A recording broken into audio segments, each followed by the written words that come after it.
જય સંવિધાન, જય ભારત. જે પણ મિત્રો લાઈવમાં આવે તો વધુમાં વધુ શેર કરજો, કેમ કે આપણે તો હંમેશા ન્યાય માટે, પોતાના હક અધિકાર માટે, અન્યાય સામે સૌથી વધારે ભલે મત રહ્યા પણ ન્યાયની તો ભીખ જ માગવાની રહી. કહેવાનો મતલબ એ છે કે ઘટના બને છે, રક્ષણ મળતું નથી, ફરિયાદ થાય છે, છતાં પણ આરોપી ખુલ્લેઆમ રખડે છે. એટલે આજે જે આરોપી, જેમાં એક ખાસ ઘટના 26 તારીખે જે ઘટના બનેલી છે, એ ઘટના બરવાળા તાલુકાના બરવાળા ગામમાં જે ઘટના બનેલી છે, રાત્રે 9:30 કલાકે રમેશભાઈ જાદવ નામના કોળી સમાજના એક વ્યક્તિ ઉપર અને જે આરોપી ઉપર 5-5 ગુના દાખલ છે, 4-4, 5-5 ગુના દાખલ છે, જેમાં 2-3 જે આરોપી છે ને એમાં 4-4, 5-5 ગુના દાખલ છે. આ આરોપીએ કોળી સમાજના દીકરાને લોખંડની ફારસી ઉએ આયા હુમલો કરેલો છે, ગળું કાપવાનો પ્રયત્ન કરેલો છે. આજ દિન સુધી, બરાબર, આજ દિન સુધી એ આરોપી ટીટો જેનું નામ છે એ હજી સુધીમાં પકડમાં આવ્યો નથી. ટૂંકમાં એક પણ આરોપી, 5 આરોપીના નામ હતા, એમાંથી એક પણ આરોપી પકડાણા નથી. તો કહેવાનો મતલબ એ છે કે 26 તારીખનો બનાવ છે, 27 તારીખે ફરિયાદ થાય છે, તો હજી સુધીમાં આરોપી કેમ પોલીસ પકડથી દૂર છે? આ એક વિચારવાની બાબત છે. જેના ધંધા હારા નથી તો શું ખરેખર પોલીસ વાળા સાથે સાંઠગાંઠ હશે ખરા? આ એક વિચારવાની બાબત છે. આવું એક જગ્યાએ નથી થતું, દરેક જગ્યાએ આ જ વસ્તુ થાય છે. પાર્થ મોરી નામનો જે મુખ્ય આરોપી છે, ઉર્ફે એનું નામ છે ટીટો, અને આ ટીટા ઉપર ઘણી બધી ફરિયાદો છે. મુસ્લિમ વિસ્તારમાં પણ હુમલો કરેલો છે, કોળી સમાજની એક દીકરી ઉપર હુમલો કરેલો છે, દલિત યુવાન ઉપર હુમલો કરેલો છે, કાપડિયાની ગામમાં હુમલો કરેલો છે. અને ત્યારબાદ આજે હમણાં જે 26 તારીખે બનાવ બન્યો, રમેશભાઈ જાદવ,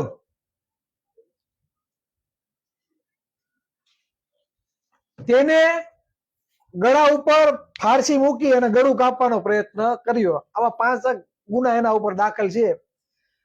તો કેમ આ આરોપીને કોઈ પકડતું નથી અને ખુલ્લેઆમ રખડે છે? એટલે આ એક બહુ ગંભીર બાબત છે. બોટાદના એસપી હોય, ત્યાંના કોઈ પોલીસ વડા હોય, તેના સુધી આ વિડીયો પહોંચે તેવો પ્રયત્ન કરજો, કેમ કે પોલીસનું કામ છે એક્શન લેવાનું, પણ એક્શન લેવાતી નથી. જેના ઉપર 5-5 ગુના હોય એવા આરોપી ખુલ્લેઆમ રખડે છે. ખરેખર તેના ઉપર પાસા થવા જોઈએ, તેને તડીપાર કરવા જોઈએ. આવું તો કઈ થતું નથી. ભલે ને 4-5 ગુના થાય, પાસા આવે એટલે પાસા કોઈ નિર્દોષ ને જાનથી મારી નાખવાની કોશિશ કરે, ટાટિયા ભાંગી નાખે. આ હમણાં જે બનાવ બન્યો અશોકભાઈ જીડિયા, તો તેમાં પણ એ જ છે. તો તે આરોપી ઉપર ગુના લાડ બધા હતા, હજી આરોપી પકડા નથી, ફરાર છે. મને શૈલેષભાઈ મેર ઉપર હુમલો થયો, તેમાં એક આરોપી પકડાણો, એક આરોપી ફરાર છે. આવું તો ઘણી જગ્યાએ થાય છે. હુમલા કરવામાં આવે અને આરોપીઓ પોલીસ પકડથી દૂર રહે છે, ઘણા આગોતરા મૂકે છે, અને જે ફરિયાદી હોય એને કાયદાકીય નોલેજ ના હોય એટલે કોર્ટમાં તેને કઈ ખબર ના પડતી હોય, કોઈ વકીલ ના રાખ્યા હોય, કોઈ આગોતરા મૂક્યા હોય તો એને નામંજૂર કરવા માટેની કોઈ પ્રોસેસ ના કરી હોય એટલે આરોપીને જલસા,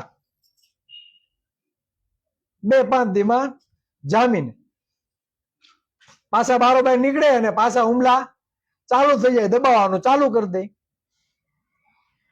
એટલે ખાસ આ એક ગંભીર બાબત છે. એટલે બોટાદ જિલ્લાના પોલીસ ઉચ્ચ વડા સુધી આ વાત પહોંચે તેવો દરેક મિત્રોએ પ્રયત્ન કરવો. કેમ કે આજે કોળી સમાજના એક પરિવાર ઉપર થાય છે, બીજા ઉપર થાય છે, ત્રીજા ઉપર થાય છે, કાલ તમારો કે મારો પણ વારો આવશે.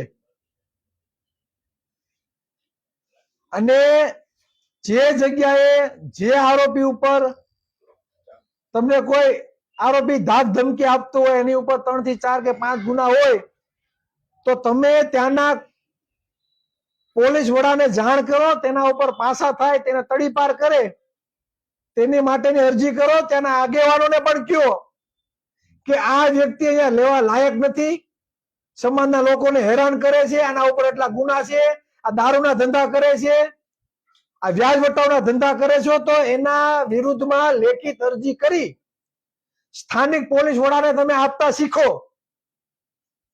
અને જે મત લઈ ગયા હોય એ આગેવાનોને કહો કે આ બાબતે ભલામણ કરો તમે કોઈ એસપી કે ત્યાંના આઈજી ને.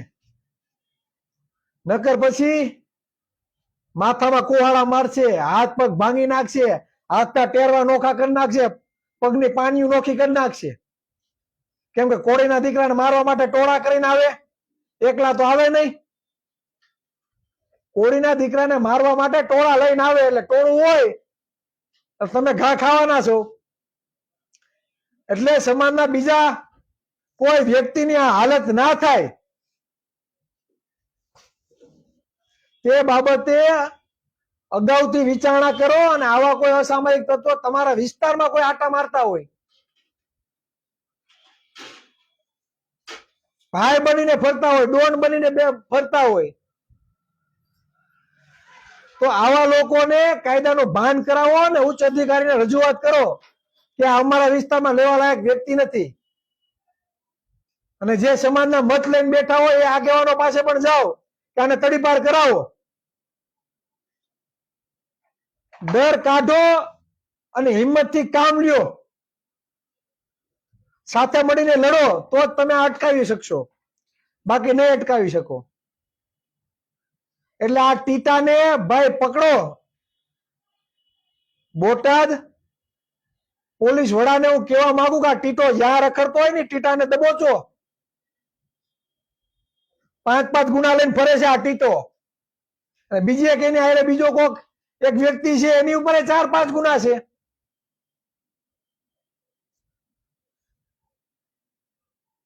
તો આ ક્યાં લગી સહન કરવાનું? રજૂઆત કરીએ તો થઈ જાય છે, તપાસ ચાલુ છે. એટલે તપાસ એટલી બધી લેટ હોય, 10 દિવસ લગી આરોપી તમે ના પકડી શકો. અહીં ભાજપના કોઈ એક આગેવાનને કદાચ કોઈ ચારો કર્યો હોય, તરત આરોપી પકડાઈ જાય. હમણાં વેરાવળ પાસે ટોલ નાકામાં ખબર ને એક ભાજપના આગેવાનને ટોલ નાકા પાસે બબાલ થઈ હતી, આરોપીને તરત પકડી લીધા, તરત ગુનો દાખલ. લોહી નથી નીકળ્યું, 307 જેવી ગંભીર ગુનો દાખલ થઈ ગઈ અને આરોપી પકડાઈ ગયા, રિકન્સ્ટ્રક્શન થઈ ગયું. આવું કેમ? આ ભાજપ વાળા કઈ અલગથી ટેક્સ ચૂકવે છે એવું છે? ભાજપ વાળા કઈક અલગથી ટેક્સ ચૂકવે છે એવું છે કે ભાજપ વાળા કોઈ વ્યક્તિ ઉપર હુમલા થાય તો તાત્કાલિક આરોપી પકડી લેવાના, બીજા સામાન્ય વ્યક્તિ, ગરીબ વ્યક્તિ ઉપર કઈ બનાવ બને તો એને નહીં પકડવાના?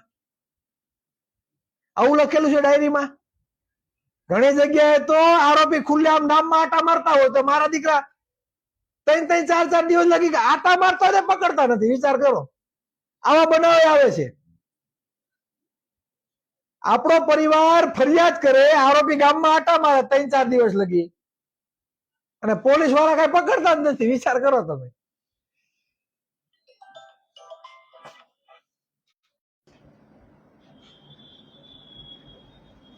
એટલે આ હકીકત છે. જાગૃત બનો, નહીતર વારા પછી વારો, મારા પછી તારો. એટલે ખાસ બોટાદમાં હમણાં 5 થી 6 ઘટના બની છે. જે પણ ઘટના બની છે બહુ ગંભીર ઘટના બની છે. એમાં મર્ડરની હોતાની ઘટના બની છે. બરાબર. કોકના ગળામાં મારી દીધા, કોકના હાથ પગ તોડી નાખ્યા. અશોકભાઈ જીડિયાના તા હાથતા પહોંચા, પગ માથામાં 18-20 ટાંકા. અને પેલા પણ જે બનાવ બન્યા એમાં પણ હાથ પગ બધા ફાડી નાખ્યા. 5-5, 6-6 ઓપરેશન આવે એવા તો મારે. હજી હું કરે ત્યાં બેઠા બેઠા એ ખબર નથી પડતી બધાય. એટલે સમજો. અને આ બાબતે આ વિડીયો બોટાદ ઉચ્ચ પોલીસ અધિકારી સુધી પહોંચે એવો પ્રયત્ન કરજો. અને ખાસ આ સરકારને એવું જ છે કે તમે આંદોલન કરો. સરકાર એવું ઈચ્છે છે કે તમે આંદોલન કરો, તમારો જેટલો પણ સમય છે એ આંદોલન કરવામાં નીકળી જાય. કેમ કે સત્તા એવી છે અને મજા આવશે ને એટલા દિવસ તમારી પાસે આંદોલન કરાવશે. એને એમ થયું કે 2 દીમાં હકેલ લેવું છે તો 2 દીમાં હકેલ લે. બાકી 10 દી, 15 દી, 20 દી, 70 દિવસ લગી બેસશો. એને મજા આવશે એટલા દિવસ આંદોલન ચાલુ રાખે. કદાચ તમે ભૂરખા તૈસા ત્યાં કદાચ મરી જાવ ને તો આ સરકારને કઈ પડી નથી. અને કરેલા છે આંદોલન. એલઆરડી નું આંદોલન હતું. ઓબીસી એસસી એસટી ની સમાજની દીકરીઓએ નોકરી બચાવવા માટે 72 દિવસ આંદોલન કરેલું છે ગાંધીનગરની જમીન ઉપર. એટલે આ લોકોને મજા આવે ને ત્યાં લગી તમને ત્યાં વાંકા રાખે, તમને ભૂખા રાખે. મજા આવે લગી તારે આંદોલન કરાવે. તમે ભેગા જાઓ અને તમારો ખોટા ગુના દાખલ કરાવવા હોય તો એ કરાવે. મજા આવે ને એ વસ્તુ કરશે. એટલે આ લોકો સત્તા પક્ષ વાળા શીખી ગયા છે કે આ લોકો માત્ર આંદોલન કરવા જોઈએ. આંદોલન કરે એટલે સમય વેડફાય જાય. એટલે એ સત્તા બાજુ જોવે નહીં. એટલે આંદોલન તો ઠીક છે પણ સત્તા ઉપર કબજો કરવા માટે મહેનત કરવી પડશે. એટલી નોકરીઓ ખવાઈ જાય છે એના માટે કોઈ બોલવાળું નથી. અને આ કલાકારો પોતાની કલાકારી બતાવે છે બોલીને.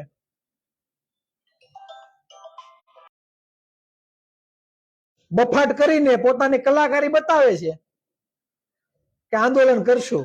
શેનું આંદોલન? ડાયરા બંધ કરી દેશે. પણ જે શિક્ષણમાં સમાનતા હોવી જોઈએ, આરોગ્યમાં સમાનતા હોવી જોઈએ, સરકાર દ્વારા જે બજેટ ફાળવવામાં આવે છે તેમાં સમાનતા હોવી જોઈએ. કેમ ચોક્કસ સમુદાયના લોકો માત્ર જજ બને, માત્ર આઈએસ આઈપીએસ અધિકારી બને, સચિવો બને, ઉપસચિવો બને? કોળી, આહિર, ભરવાડ, હુઈ, હુતાર, રબારી, દેવી પૂજક, ઓબીસી સમાજ, એસસી એસટી સમાજ, માઇનોરિટી સમાજમાં કેમ ભાઈ ક્લાસ 1 કે 2 અધિકારી નહીવત પ્રમાણમાં જોવા મળે છે, વેઢે નથી ગણાતા? તો આ બાબતે અવાજ કોણ ઉઠાવશે? જ્યાં આપણે મૂળભૂત સમસ્યા માટે અવાજ નથી ઉઠાવાતો ત્યાં આવું કાંઈક ને કાંઈક ડિંડક લઈને આવે એટલે બધાનું ધ્યાન એ બાજુ ભ્રમિત થાય. એટલે એ બાજુ આપણે આંદોલન કરવા માંડીએ. જે સરકાર દ્વારા એટલા અન્યાય થાય છે, આપણે એટલા બડાડા પાડી એના કરતા સત્તા જ ઉપર કબજો કરી લ્યો ને. અને આ સત્તા આ શાસક પક્ષને ઘરે મોકલી દો જેના મત નથી, સરકારમાં બેઠા છે. અને આપણે એની માં ન્યાય માટે ભીખ માગીએ. તો ન્યાયની ભીખ માગવા કરતા એને ખુરચી ઉપરથી ઉભી ના કરી દો, ઉઠાડી દો. એને ગાંધીનગરના સિંહાસન ઉપરથી છે ને એને હાલતી ના કરી દો. જો તમારે આવનારા સમયમાં જો તમારે કોલર ઊંચો રાખી સન્માનતાથી સ્વાભિમાનથી જો તમારે જીવવું હોય કાલે જ અમારા અલ્પેશભાઈ બારૈયાએ મને કીધું કે ચિરાગભાઈ એક બનાવ બન્યો છે. હું કહું શું? એ કે સોસાયટીમાં મકાન રાખ્યું, બાનું આપી દીધું અને કાલે અમને બોલાવ્યા કે અમે કઈ કોડીને આપતા નથી મકાન. સત્ય હકીકત, કાલનો બનાવ. આની પેલાની તો ઘણી બધી ઘટનાઓ છે, આપણી પાસે પ્રૂફ સાથે સોસાયટીથી માંડી બધું છે. કાલે એક બનાવ આવ્યો, અલ્પેશભાઈ બારૈયાનું બારવટું. એને મને કીધું કે ચિરાગભાઈ આ રીતનું છે, કેમ અમને બોલાવ્યા ને એવું કીધું કે કોળીને મકાન અમે આપતા નથી, બાનું આપી દીધું છે. એટલે આપણે અન્ય લોકોની સોસાયટીમાં રહેવા લાયક નથી એવું સમજે છે લોકો. હું સમજે કે કોળી અમારી સોસાયટીમાં રહેવા લાયક નથી. આ વાસ્તવિકતા છે. અને આપણે સોસાયટીમાં રહેવા લાયક કેમ નથી, આપણે હું કામે નીચા ગણે છે? આ માનસિકતા શા માટે એનામાં છે? તો સાહુજી મહારાજને વાંચજો તો તમને ખબર પડશે. કોલ્હાપુરના જે રાજા હતા સાહુજી મહારાજ, જે ઓબીસી સમાજના હતા, તેને વાંચજો તો તમને ખબર પડશે કે આપણે જ્ઞાતિવાદનો ભોગ શા માટે મળીએ છીએ, બનીએ છીએ. આપણે કદાચ 50-100 વર્ષ પહેલાના ઇતિહાસને જાણવાની જરૂર નથી. તમે 20-25 વર્ષના ઇતિહાસને પણ તમે તપાસજો અને અનુભવ કરજો કે તમે જ્ઞાતિવાદનો કઈ રીતે ભોગ બનતા. અન્ય સમાજને પણ આપણે ખુદ એને આપણા કરતા નીચા ગણતા. જોજો 20-25 વર્ષ પહેલાનો તમે ઇતિહાસ તપાસીને જોજો. આપણા ઘરના મોભારામાં રકેબી રાખતા કે કોઈ દલિત સમાજનો વ્યક્તિ આવે ને તો રકેબી ઉતારીને વાસણ ઉતારીને ચા આપતા, પાણી આપતા. આ વાસ્તવિકતા છે, આ 20-25 વર્ષ પહેલાનું જ છે. ઉચ્ચ નીચ, પેલી જ્ઞાતિ ઊંચી, બીજી જ્ઞાતિ નીચી, આવા ભેદભાવો 20-25 વર્ષ પહેલાનો ઇતિહાસ તપાસશો ને. અત્યારે તો જોવા જ મળે છે મકાન ભાડે નથી આપતા. ચાલો, જે સરકારી નોકરી કરે તે પણ જાતિવાદનો ભોગ બને છે, ધારાસભ્ય બની જાય છે તે પણ જાતિવાદનો ભોગ બને છે કે અમારું કઈ હાલતું નથી. એટલે આરક્ષણ જે જાતિગત ભેદભાવો હતા અને જાતિગત ભેદભાવોને લીધે તમને શિક્ષણથી વંચિત રાખવામાં આવ્યા, તમને આર્થિક રીતે પછાત રાખવામાં આવ્યા, તે બાબતે આપણે આરક્ષણ આપવામાં આવ્યું છે. એટલે આરક્ષણ ભીખ નથી, એ આપણો અધિકાર છે. જે સામાજિક અને શૈક્ષણિક રીતે પછાત દરજ્જો આપણે આપવામાં આવ્યો છે તે આપણો અધિકાર છે. કીધું ને કાલે જ એક બનાવ આવ્યો કે કોળીના મકાન આપતા નથી. તો આપણે કઈ આત્મસન્માન જેવું છે જ નહીં. આત્મસન્માનથી જીવવું હોય ને તો સત્તા ઉપર કબજો કરજો. બાકી કોકના વાહિંદા કરવાના, કોકના તળિયા સાટવામાં રહી જાજો તો આખી આપણી આવનારી પેઢી છે ને એ બરબાદ થઈ જશે. આઝાદીના 76 વર્ષ પછી હજી આપણું પછાતપણું દૂર નથી થયું. હજી આરોપી નથી પકડાતા, ન્યાય માટે ભીખ માંગવી પડે. અન્ય સમુદાયના આંદોલનકારીઓના કેસો પાછા ખેંચાય છે, આપણે હજી લટકે છે.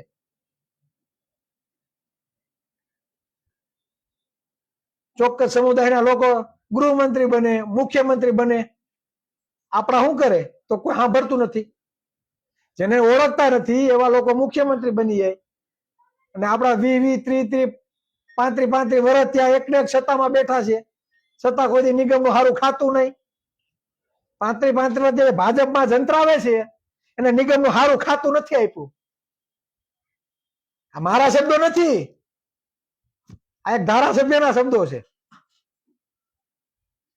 આ હકીકત છે. પણ કે કોને કે અમને આ પીડા છે? કે કોને કે અમને આ પીડા છે?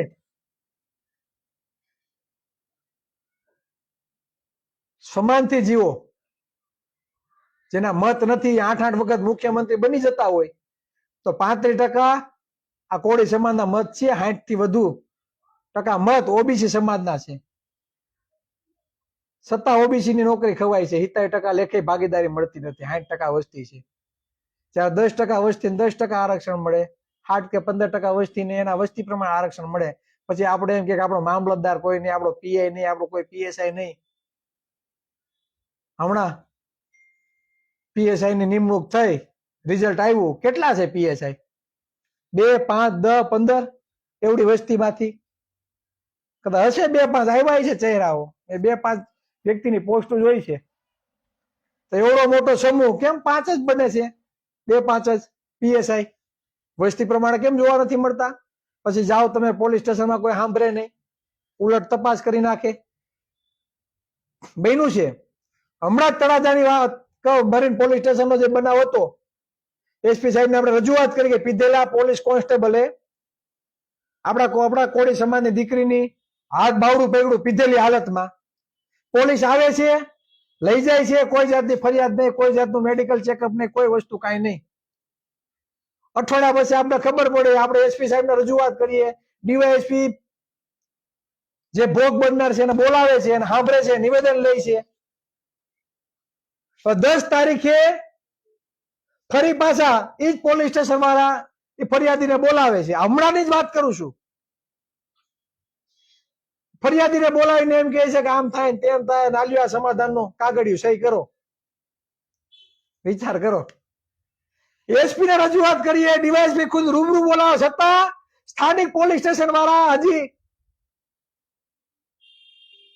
આવું કરે, સમાધાન કરો. એટલે ઈ જે પીધેલ પોલીસ વાળો હતો ને એના માસીના દીકરા કદાચ થતા હોય, એટલે બચાવવાનો પ્રયત્ન કદાચ કરતા હોય. એટલે ઈ ફરિયાદીનો ફોન આવ્યો, ચિરાગભાઈ આ રીતનું છે. એટલે આપણે પહેલેથી જ એને કીધું હતું સમાધાન કરવું હોય તો અમે નહીં, સમાધાન ન કરવું હોય તો અમે તમારા માટે લડીએ. એટલે ભાઈ રિટર્ન આવતા રહ્યા. બરાબર. ફરી પાછી ડીવાયએસપી ની રજૂઆત થશે ને કોર્ટમાં ગુનો દાખલ થાય કે પ્રૂફ બધા હાથમાં છે. એટલે કહેવાનો મતલબ એ કે આગેવાનો ફોન કરે છે, ઉચ્ચ અધિકારીઓ રજૂઆત થાય છે, છતાં રોલમ રોલ અમુક જે પોલીસ વાળા સિંઘમ બનીને ફરે છે એને એવું છે કે અમારું કોઈ બગાડી લેવાનું નથી. એનું મૂળ કારણ એ છે કે આપણા સમાજના લોકો હજી કાયદાકીય રીતે જાગૃત નથી. કાયદાકીય રીતે જાગૃત નથી. કયા રસ્તે જવું એને ખબર જ નથી. દરરોજની 1 થી 2 ફોન એવા આવે છે સમાજની દીકરીઓ ભાગી જવાના, કે કોઈ અપહરણ કરીને લઈ જવાના. ફોન કરે, ચિરાગભાઈ માં અરજી આપી છે, કોઈ ધ્યાન નથી આપતું. તો મારું કહેવાનું એવું છે કે તમારી દીકરી ગઈ છે, ગુમ થઈ છે, પોલીસ વાળા ક્યાંય ધ્યાન નથી આપતા, તો પોલીસ સ્ટેશને જઈને બેસી જાવ ને કે અમારી દીકરી નહીં મળે ત્યાં લગી પોલીસ સ્ટેશનની સામે તમે હટવાના નથી. ટિફિન મગાવી લો, ટિફિન એની સામે જ ખાવ. પોલીસ સ્ટેશનના ગ્રાઉન્ડમાં બેસીને સામે ટિફિન ખાવ દરરોજ. ત્યાં પીઆઈ આવે ને દરરોજ તમને જોવો જોઈએ કે આ કોણ છે, તો ઓલી દીકરી ગુમ છે ને, એના મા બાપ છે, એના પરિવાર વાળા છે. પોલીસ સ્ટેશને જઈને બેસી જાવ. જો પોલીસ વાળા કોઈ ધ્યાન ન આપે તો, પીઆઈ ધ્યાન ન આપે તો તમે અમને કહો અમારે કેટલાક ફોન કરવા. દરરોજ એક મેટર આવે કે ઓલા ફલાણા પોલીસ સ્ટેશનમાં કોઈ ધ્યાન નથી આપતું. પણ તમારે થોડીક હિંમત દાખવી. તમારી દીકરી ગઈ છે તો તમારા પરિવાર બેસી જાવ ને 2-5 દિન ત્યાં પોલીસ સ્ટેશનમાં કે અમારી દીકરી નહીં મળે ત્યાં લગે એથી ઉઠવાનું નથી. તમે જાઓ એટલે એમ કે પેલા ગોતો 7, 8, 9, 10 કલાક પછી તમારી મિસિંગ કમ્પ્લેન્ટ લઈ ફોટો પાડવા તમને ન દે. જેને મિસિંગ કમ્પ્લેન્ટ હોય ને જાજો, અમુક ને ફોટો પાડવા નથી દેતા. ફોટો નહીં પાડવાનો એમ પોલીસ વાળા એમ કે ફોટો નહીં પાડવાનો. એટલે આપણે કઈ એને કે નહીં, બીકના માર્યા પાછા ફોટો ન પાડી આપણે આવતા રહીએ. તમે મોબાઈલ નંબર આપો તો કોઈ જાતનું મોબાઈલના સીડીઆર કે કોઈ વસ્તુ કઈ કાઢે નહીં. 2-5 દિવસ લગી કોઈ ધ્યાન ન આપે એટલે બધું તાગા થયામાં વહી જાય. બરાબર. એને ખબર છે કે આ દીકરી ભાગી છે, લગ્ન કરવા હાટું ભાગી છે, ઉંમર લાયક છે, એટલે કોઈ ધ્યાન ન દે. પણ કહેવાનો મતલબ એ કે તમારી દીકરી ઘરેથી ગુમ થઈ છે, ચાલો ઉંમર લાયક છે, તમને શંકા છે કે ફલાણો વ્યક્તિ લઈને ગયો છે, તો જ્યાં સુધી તમારી દીકરી ના મળે, જ્યાં સુધી તમારી દીકરી તમારી સામે ના આવે ત્યાં સુધી તમે કઈ રીતે જજ કરી શકો કે દીકરીએ પોતાની મરજીથી લગ્ન કરેલા છે, રાજી ખુશીથી લગ્ન કરેલા છે, તમારી પાસે કઈ નથી મેરેજ સર્ટિફિકેટ, ચાલો કોઈ મૈત્રી કરાર નથી, દીકરીનો કોઈ ફોન નથી આવ્યો, કોઈ કાગળિયું નથી આવ્યો, કોઈ વસ્તુ તમારી પાસે નથી, તો તમે પોલીસ સ્ટેશનમાં કહેતા શીખો કે અમારી દીકરી ગુમ થઈ છે ને કોઈ જાતનું અમને જાણ નથી. બરાબર, કોઈને શંકા હોય, ચાલો શંકા હોય તો આરોપીનું નામ આપો કે આના ઉપર અમને શંકા છે, અને કદાચ તમને મેરેજ સર્ટિફિકેટ બતાવે, મૈત્રી કરાર બતાવે, તો તમે એને કયો કે અમને શંકા છે, અમારી દીકરીને બળજબરી પૂર્વક કદાચ અપહરણ કરીને લઈ ગયા હોય, બળજબરી પૂર્વક એને ઉપર દબાણ નાખી ફોલાવી મેરેજ કરી લીધા હોય, મૈત્રી કરાર કરી લીધા, આવું પણ બની શકે. તર્ક તો તમે લાડ બધા કરી શકો, હુકામે ના કરી શકીએ? તો પોલીસ અધિકારીની ફરજ આવે છે કે દીકરી તમારી સામે લઈ આવી અને તેનું નિવેદન લેવાનું. મેરેજ કરી લીધા હોય, મૈત્રી કરાર કરી લીધા હોય, છતાં પણ પોલીસ અધિકારીની ફરજ આવે છે, પોલીસ પ્રશાસનની ફરજ આવે છે કે દીકરીને તમારી સામે લઈને એનું નિવેદન લેવાની તમારી સામે. જ્યાં સુધી ગુમ થયેલ વ્યક્તિ તમારી સામે ના આવે ને પોતે નિવેદન ના આપે, ત્યાં લગી ગમે એટલા તર્ક થાય અને થાય. એટલે હવે છે ને ભાઈ, દરરોજના ફોન આવે છે, એટલે જે પરિવારની દીકરી ગુમ થઈ હોય તો હિંમત દાખવાની, પોલીસ સ્ટેશનમાં બેસી જાવ, અને બેસી ગયા પછી કોઈ કઈ ટણી કરે તમને કયો અમે બેઠા છીએ. તમને કોઈને ડરાવે ધમકાવે તો પછી તમે અમને કયો, પણ તમારે પોલીસ સ્ટેશનનું પગથિયું નથી ચડવું, તમારે જવું નથી, તમારી અંદર જ ડર એટલો બધો છે, અને તમે અમને જ ફોન કરી રાખો કે ચિરાગભાઈ ધ્યાન આપો, ચિરાગભાઈ ધ્યાન આપો. તો કેટલીક જગ્યાએ પૂગવાનો, મૂળભૂત સમસ્યાઓ તો ન્યા પડી રહી છે. નોકરી ખવાય છે, બજેટ નથી મળતું, સમાજ ઉપર ખોટા ગુના દાખલ થયેલા છે, સમાજને આત્મસન્માનતા સાથે જીવવાનો મોકો નથી મળતો, મૂળભૂત સમસ્યાઓ ઘણી બધી છે. તો એ સમસ્યાઓ ન્યા પડી રહી છે. અને બીજી જે સમસ્યાઓ છે એ સૌથી વધારે આવે છે. તો તેના માટે તમારે જાગૃત થવું પડે ને. તમે ડરના માહોલમાં જીવશો, જે કાયદો તમારા માટે બન્યો છે, જે પોલીસનું કામ તમને રક્ષણ આપવાનું છે,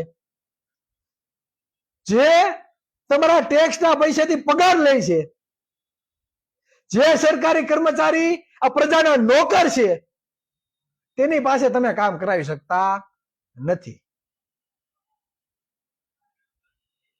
કરો જોઈએ કોઈ ધારાસભ્યને કે કોઈ સાંસદને ફોન, કેટલા કામ થાય છે, કોના કામ થાય છે, કયો મને.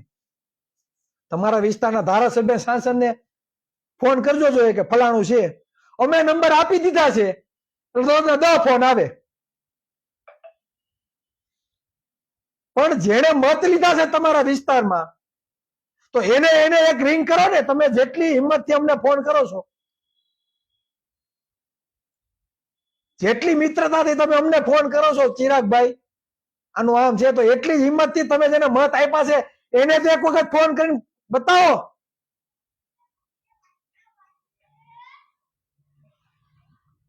સમય આવે બધા ભૂલી જાઓ, ચૂંટણીનો સમય આવે પાછા એ જ તણપાઓને તમે બધા પાછા મત આપો. જેના કામ કર્યા છે એમાંથી 90% લોકો સમાજની મૂળભૂત સમસ્યા માટે કોઈ અવાજ નથી ઉઠાવતા, કોઈ મીટિંગમાં નથી આવતા. વાસ્તવિકતા છે, અને દુઃખ સાથે કહેવું પડે. છતાં આપણે કોઈને ના નથી પાડતા, અને આપણાથી બને એટલું આપણે કામ કરીએ છીએ. તો આમ ને આમ ગ્રહે રાખવાના છે. આ વાસ્તવિકતા છે, અને આમ નામ કરશો ને તો યુવાનો થાકી આવે અને મૂકીને બાપા સીતારામ. એટલે પોતે ખુદ જાગૃત થવું પડે. બધું બીજા ઉપર જ આધાર રાખશો તો ક્યારે આગળ આવશો? આ એક જગ્યાની સમસ્યા નથી, બધી જગ્યાએ આમ જ છે. બધું લોલમ લોલ લોલમ લોલ.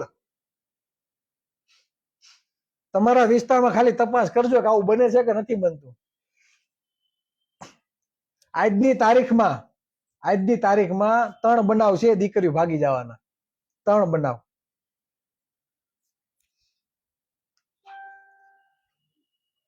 લાઈવમાં વાત કરતા હોતા ને આપણે અચકાટ થાય કે કેમ વાત કરવી એમ.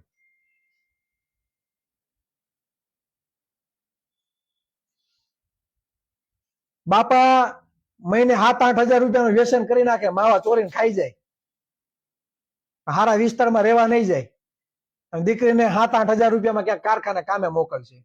આ નરી વાસ્તવિકતા છે. કદાચ કોકને કડવું લાગે, કોકને કટફું લાગતું હશે, પણ ભલે લાગે. પોતાના પરિવારને સાચવવાની જવાબદારી પરિવારના મોભીની હોય, વડીલની હોય. પછી તમે કહો કે આગેવાનો ધ્યાન નથી દે, આમાં આગેવાનો શું કરી લે? થોડીક જવાબદારી આપણી પણ બને છે. છતાં જેના ફોન આવે છે આપણે જવાબ આપીએ છીએ, પણ કહેવાનો મતલબ એ કે તમારી થોડીક ફરજ બને છે, થોડોક ડર કાઢો અને પોલીસ સ્ટેશનમાં જાતા શીખો, બોલતા શીખો. એમને કઈ વસ્તુ થવા નથી, કોઈ એક થી કઈ પરિવર્તન થવાનું નથી. બધી જગ્યાએ પોતાની કામગીરી ખુદ કરતા થશો ને તો ક્યારેક આપણે કોઈના હાથા નહીં બનીએ. બસ આ જ વાત હતી, વધારે વાત નહીં કહેતા મારી વાતને વિરામ આપું છું. જય સંવિધાન, જય કોળી સમાજ, જય ઓબી સમાજ.